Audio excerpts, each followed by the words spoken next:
Di Indonesia, hukum adatnya terlalu banyak, bahkan sangat banyak. Oke. Tapi harus dijaga, harus dipertahankan untuk keutuhan NKRI itu sendiri. Saya nggak perlu takut untuk menjalani hidup karena saya sesuai dengan ritmenya, aturannya, seperti itu ya kayak. Dan parameter terhadap kepatuhan dengan hukum, setiap keluarga beda. Betul. Nah, Sepakat itu, ya? Ya, setiap keluarga beda. Kekhawatiran, rasa takut itu karena kita merasa bersalah.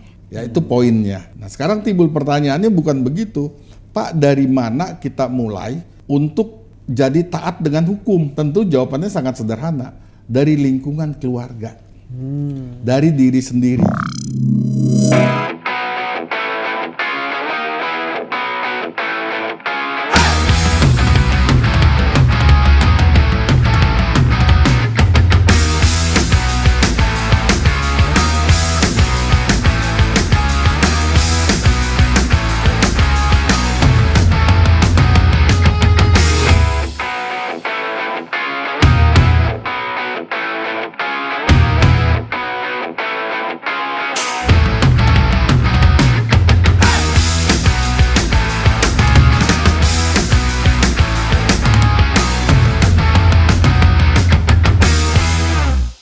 Bangunlah jiwanya, bangunlah badannya untuk Indonesia Raya. Hai, hello, hai, sahabat CS Kehidupan, tentunya selalu semangat, sehat, bahagia selalu. Oke, comeback tentunya di podcast kita, yaitu CS Kehidupan, tentunya eksklusif selalu di Lux Intermedia, tepatnya di Grand Sleepy Tower. Nah, sahabat CS Kehidupan mungkin yang baru bergabung, apa sih komunitas literasi CS Kehidupan itu? Nah, komunitas literasi CS Kehidupan merupakan sarana atau media interaksi komunitas yang menjalin persaudaraan, persahabatan, ya, persaudaraan universal dan tempat di mana kita bisa berbagi, sharing ide, terus juga sharing pengalaman dan solusi untuk kita bersama. Sahabat CS Kehidupan, untuk segmen kali ini adalah pastinya selalu ada kejutan dan istimewa dari kita semuanya. Nah, apa kira-kira ya yang tentunya akan kita bahas? Sebelumnya akan kita kenalkan terlebih dahulu karena memang pastinya kalau di CS Kehidupan itu tidak sendiri. Ada co-host kita nih yang selalu semangat ya. Siapa kah? Halo sahabat CS Kehidupan, dengan Jihan di sini. Senang sekali bisa kembali di podcast kesayangan kita, podcast CS Kehidupan. Iya, gimana kabar Jihan hari ini? Alhamdulillah sehat, alhamdulillah baik. Senang banget bisa di sini dan pastinya kita terus berkarya dan berkarya ya terus pastinya. berkarya dan semangat.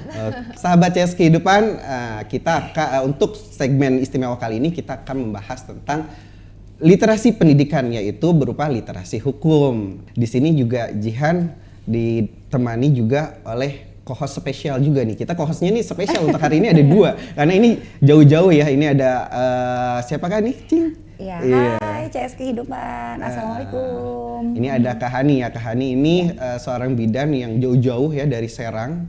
Ya datang di CS Kehidupan tentunya untuk berbagi pengalaman juga sama kita semuanya. Oke. Dan yang paling spesial istimewa tentunya sekarang kita kedatangan ayahanda kita nih. Ya, yang selalu support kita dengan program Gerakan Semangat Literasi yang akhirnya terus bisa menyajikan tentunya pencerahan untuk teman-teman semua, baik pengalaman maupun informasi berbagai hal isu yang ada di masyarakat terkait dengan 5 pilar kita. Siapakah beliau? Ya, ini dia. Kita sambut Bapak Adi Warma. Assalamualaikum warahmatullahi wabarakatuh. Waalaikumsalam warahmatullahi wabarakatuh. Salam bahagia. Iya, salam bahagia. Iya, karena kalau di CS Kehidupan itu kan sukses itu orang biasanya ada yang diidentikan dengan kaya ya Pak ya. Betul. Terus dengan jabatan atau apapun. Tapi pada kenyataannya sukses tersebut itu tidak membawa bahagia. Nah makanya kalau di CS Kehidupan itu sukses harus bahagia juga. Amin. Amin. Oke, Ayahanda gimana kabarnya tentunya? Alhamdulillah baik. Aduh kita bahagia banget. Saya jadi tua disebut ayah. Jadi harusnya apa nih Ayah? Ya tetap ayah Anda. Iya. Aduh Ayah makasih banyak sudah mau datang ke sini tentunya, terus juga Ayah, ini kan memang kita ya sebagai anak muda itu kadang kalau hukum itu bahkan ada istilah hukum itu untuk dilanggar. Iya kan, adanya hukum itu Untuk untuk apa ada hukum kalau tidak dilanggar? Iya, Gitu. setuju nggak? Ya kan, Iya, yang iya, biasa betul, kita betul. Tim-tim milenial ya iya. biasanya. Nah, itu gimana menurut ayah Anda?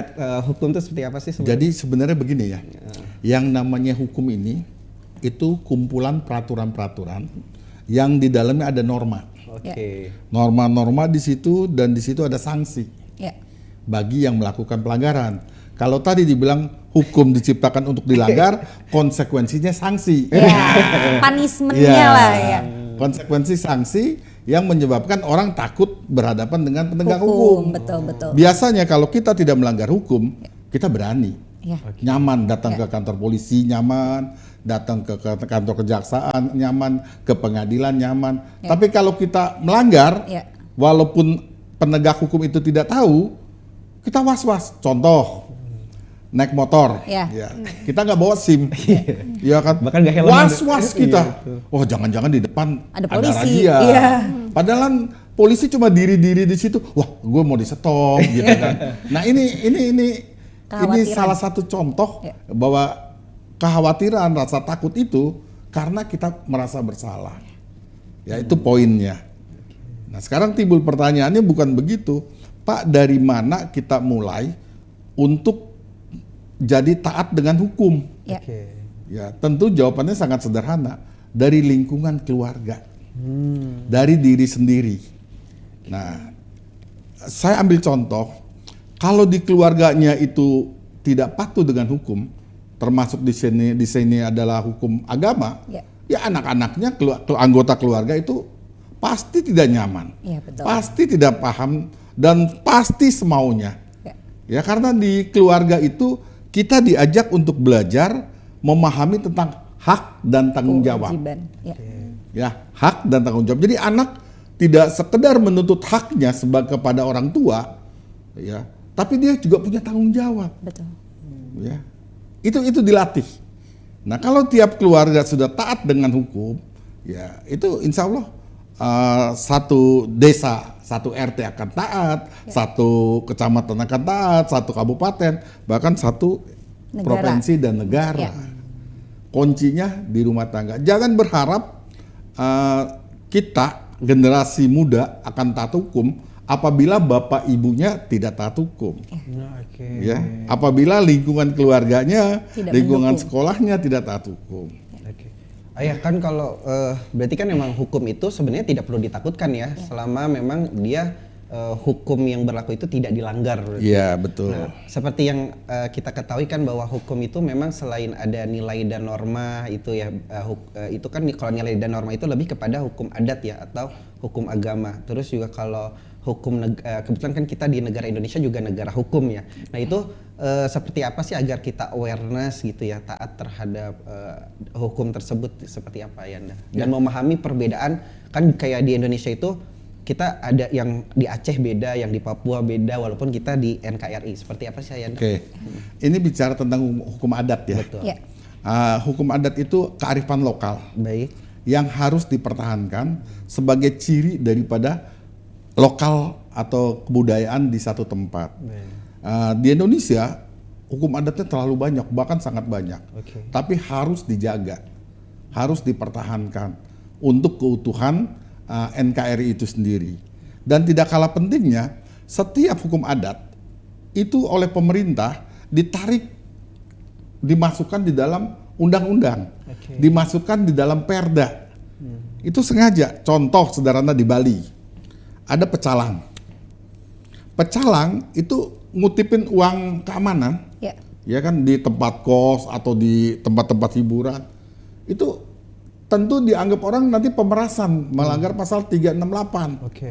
Tetapi dimasukkan dalam perda oleh pemerintah setempat, sehingga tidak pemerasan lagi. Karena itu adalah harus dipertahankan kearifan lokal setempat. Makanya pecalang di Bali itu luar biasa perannya terhadap ketertiban masyarakat. Gitu contohnya. Jadi pemerintah itu sudah sangat bagus apabila ada kebudayaan atau kearifan lokal atau hukum adat, itu diambil karena hukum adat itu adalah salah satu sumber dari hukum positif, Iya. hukum yang berlaku. Tapi perlu diingat, Pak Jokowi pernah bilang bahwa Indonesia ini negara hukum, bukan negara perundang-undangan. Oh gitu. Iya. Apa tuh? Kenapa gitu Loh, ya? karena gemes. Beliau gemes di mana itu kejadian di Sentul ya. Oke. Beliau mengatakan dengan tegas, ini negara kita negara hukum, bukan negara undang-undang. Karena apa? Banyak perundang-undangan yang tumpang tindih dan lain sebagainya, yang menyebabkan rakyat bingung. Iya, betul sekali. Ya kan, apalagi anak muda pasti bingung. Lebih. Iya kan, beda RT beda aturan. Betul. Yang di sini boleh pulang jam 12, Iya. yang di sini Bebas 24 jam jam. ya. Iya. Gimana Pak kayak begini Pak? Iya, betul. Saya ngapel terganggu dong. Waduh. Gitu kan. Milenial Ya, banget gitu. ya bahasanya. Oke. Iya, kalau Jihan gimana kalau di hukum sekolah sama hukum keluar di rumah itu biasanya bingung nggak gitu? Atau suka dijelasin nggak? Ayo kita harus taat hukum atau gimana kalau Jihan? Kalau bingung sih enggak. Hukum itu kan peraturan ya. Iya. Kalau peraturan di sekolah sama di rumah pasti beda kan. Oke. Sebenarnya hampir-hampir mirip. Kalau di rumah kita harus menghormati orang tua yang di rumah. Kalau Iya. di sekolah kita harus menghormati guru-guru. Nah sebenarnya sama. Maksudnya gini Jian ya, maaf ya. Hormat gitu terus nggak? Maksudnya menghargai. Kalau hargain terus bawa Uang berapa kalkulator gitu dong. ya, Berapa? untuk menghargai. Iya. Jadi gimana dong? Jadi kosakata yang tepat apa? Hargai, menghormati, respect ya. Iya, respect. Respect ke guru, nggak hanya ke guru sih, ke teman-teman sebaya kita juga harus respect. Cuman emang beda ya kan normanya. Mana kalau yang ke guru sama ke teman kan beda. Oh, iya. Jadi kalau untuk bingung, nggak bingung. Dan selama ini Jihan sebagai pelajar menjalani peraturan juga enjoy aja, tidak merasa terbebani, merasa takut. Di sekolah gue takut ngelanggar ini deh. Kalau misalnya ngelanggar kayak nggak pakai dasi saat upacara, ya itu memang sudah melanggar aturan. Gitu. Tapi Pasti langsung- iya betul. Iya.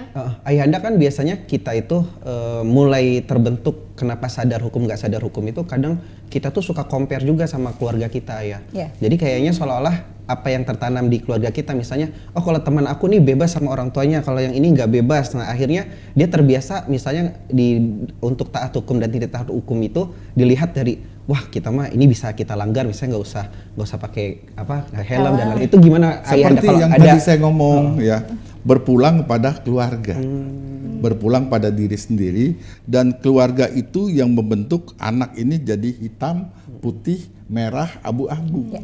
Jadi hukum itu bisa dikatakan seperti ini mungkin ya.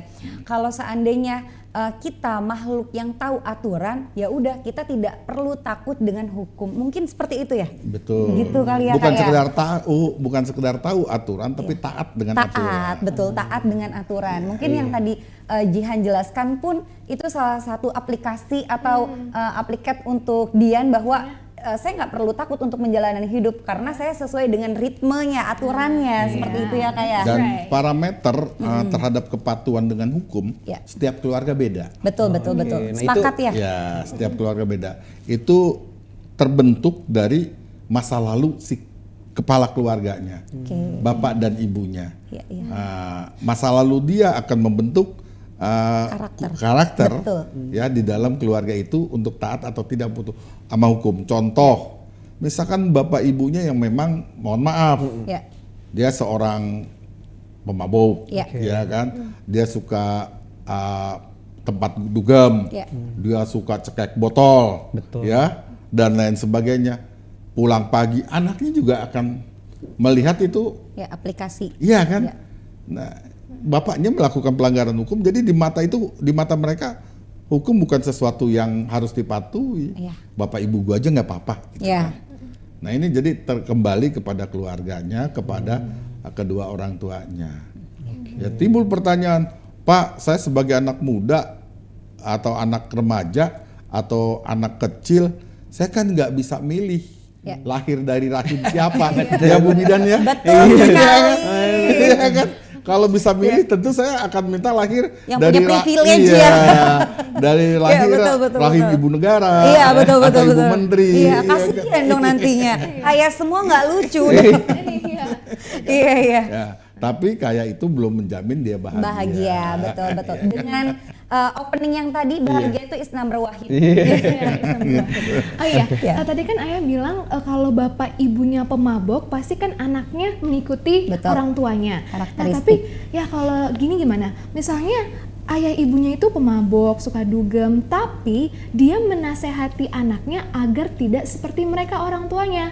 Tapi kalau sebagai anak kita ya kadang kalau dinasehatin doang kan nggak cukup. Padahal merekanya sendiri begitu, nggak mencontohkan yang baik, cuman bisa ngomong doang. Udah jangan ikutin bapak, mabuk jangan ikutin minum. Tapi elunya kayak gitu, cuman dia ngomongin ke anaknya jangan ya. Tapi kan mencontohkannya tidak baik, hanya bicara di mulut saja untuk Nah, ngomongin. mungkin ke itu anaknya. juga sama seperti terjadi di negara kita, Pak. Jadi banyak mungkin para pejabat terus aparatur pemerintah minta kita taat hukum, tapi mereka itu nggak taat hukum. Itu gimana tuh? Bahasa saya itu sederhana, namanya jarkoni. Jakoni apa tuh? Iya. Oh, iya. Bisa ngajari, nggak bisa Tapi ngelakoni. betul. Ingat jakoni apa? Jarkoni Bisa ngajarin tapi nggak bisa tidak- ngelakoni. Ya.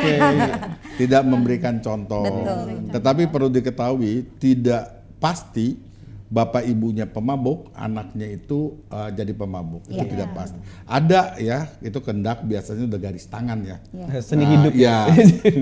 Di dalam sebuah rumah tangga, ada yang rumah tangga itu broken, tetapi ada satu anak yang memang Allah takdirkan dia untuk jadi anak bayi.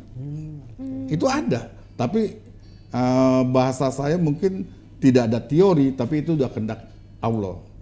Ya, karena pada umumnya keluarga itu mempengaruhi anak, Iya. mempengaruhi sikap anak, mempengaruhi kepatuhan anak dengan hukum.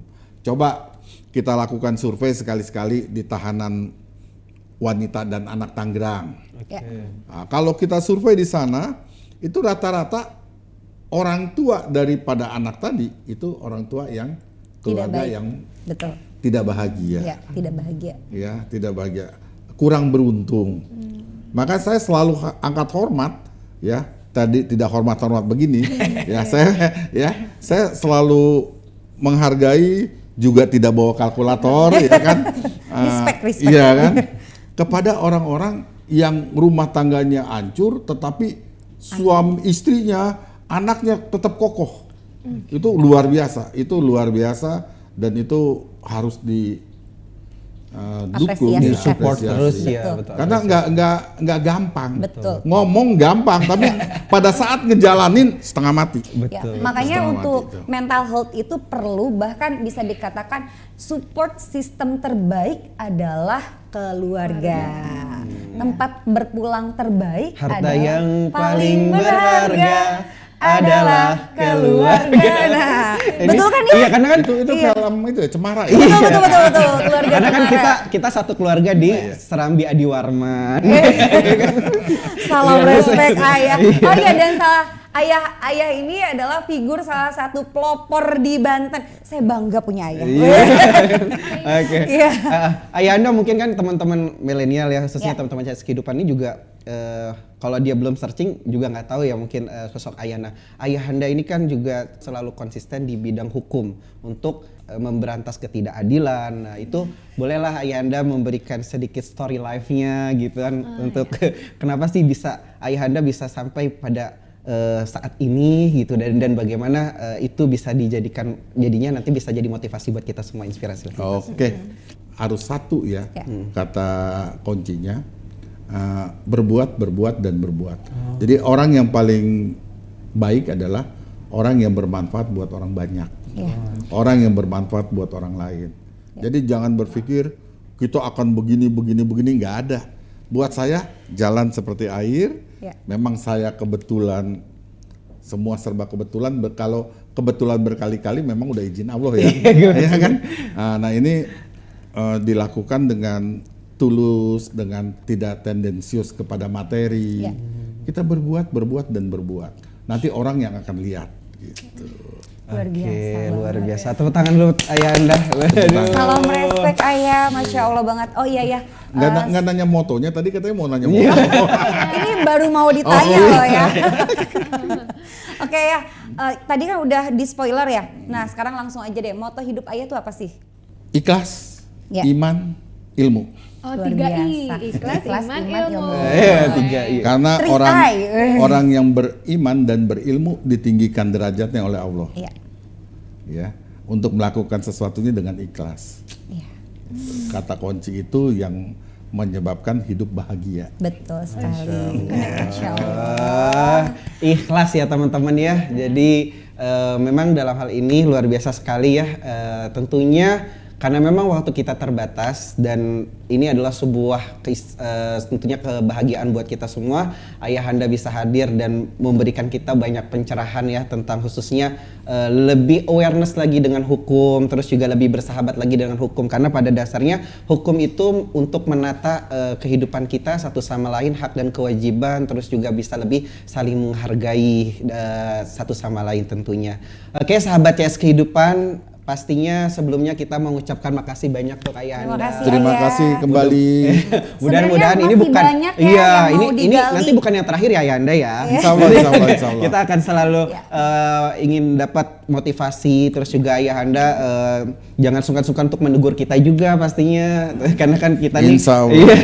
kita mohon bimbingannya selalu, karena kita berharap bisa juga seperti Ayahanda, bukan hanya menjadi cahaya untuk diri sendiri, cahaya buat keluarga dan orang lain pastinya. Amin, Oke. amin. Oke sahabat CS Kehidupan, tentunya di sini ada Jihan, terus ada Kak Hani, terus ada Ayahanda, semuanya kita undur diri untuk segmen kali ini, dan terus pokoknya ayo kita berkarya, berdaya bersama, wujudkan Indonesia cerdas untuk Indonesia emas. Oke?